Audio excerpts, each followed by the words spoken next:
Now back to the divided kingdom in this continuation of Unit 3. As I mentioned at the conclusion of the previous video, that we have the decline of both the northern kingdom under Israel and its very decadent character that is described in the Elisha narratives, and is of course then followed by rebellions against Assyria. In the backdrop of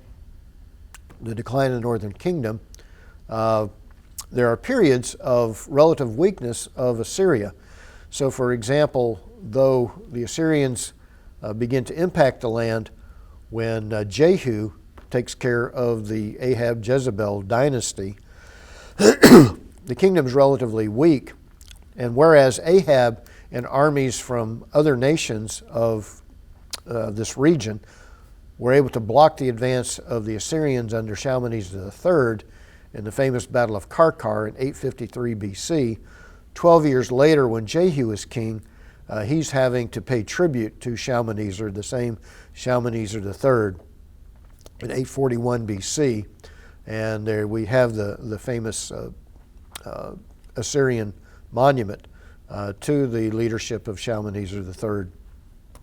and his conquest of various people groups that had formerly blocked his advance. And so the emergence of the Assyrian Empire and the Assyrian kingdom under Shalmaneser, then it comes in the context of the decline in the northern kingdom.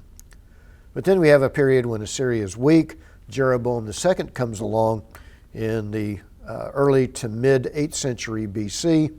and the rebuilding of cities like Dan and Bethel and the further embellishment of the kingdom center in Samaria is confronted by prophets such as Amos and Hosea, who confront the nation because of its social injustice, the abuse of the widows and the orphans and the poor.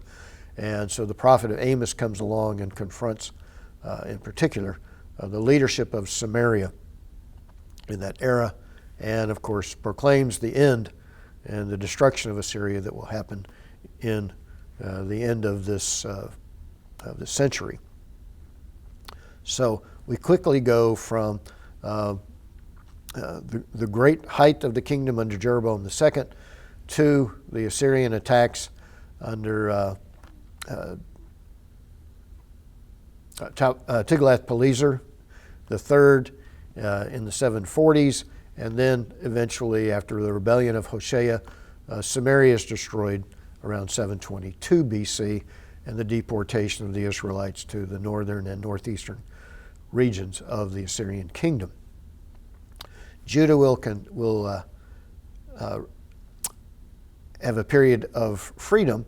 after God destroys the armies of Sennacherib, who had approached, of course, and tried to get Hezekiah. But Hezekiah, as a good, faithful king, prayed to the Lord, followed the advice of the prophet Isaiah, and Jerusalem is delivered. But later on, in Hezekiah's interaction with Merodach-Baladan of Babylon, he makes an alliance that will lead to the later decline of the kingdom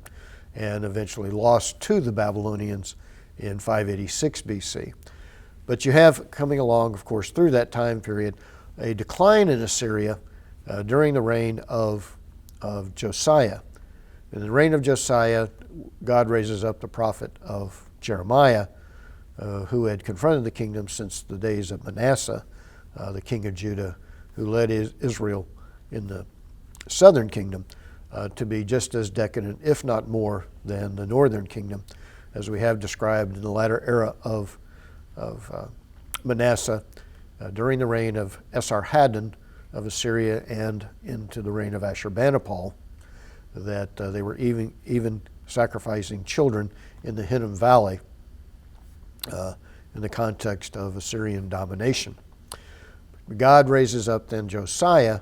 to lead the nation to destroy the high places, to worship Yahweh only, and there is a revival of the nation that unfortunately is then brought to an end when Josiah attempts to block the advance of Pharaoh Necho, who is trying to come to the help of his ally, the Assyrians, and Josiah dies as a result of the battle at Megiddo, and his sons revert back to the ways of Manasseh, and the end is near, and Jeremiah proclaims the coming end of the kingdom, as in his famous temple sermon, that God was about to destroy the temple in Jerusalem in the way that he allowed the Philistines to destroy Shiloh back in the days of Eli and Samuel. So the end of the kingdom would come very soon. 586 BC, the deportation of approximately 5,000 out of Jerusalem and Judah under Nebuchadnezzar there in the beginning era of the 6th century BC.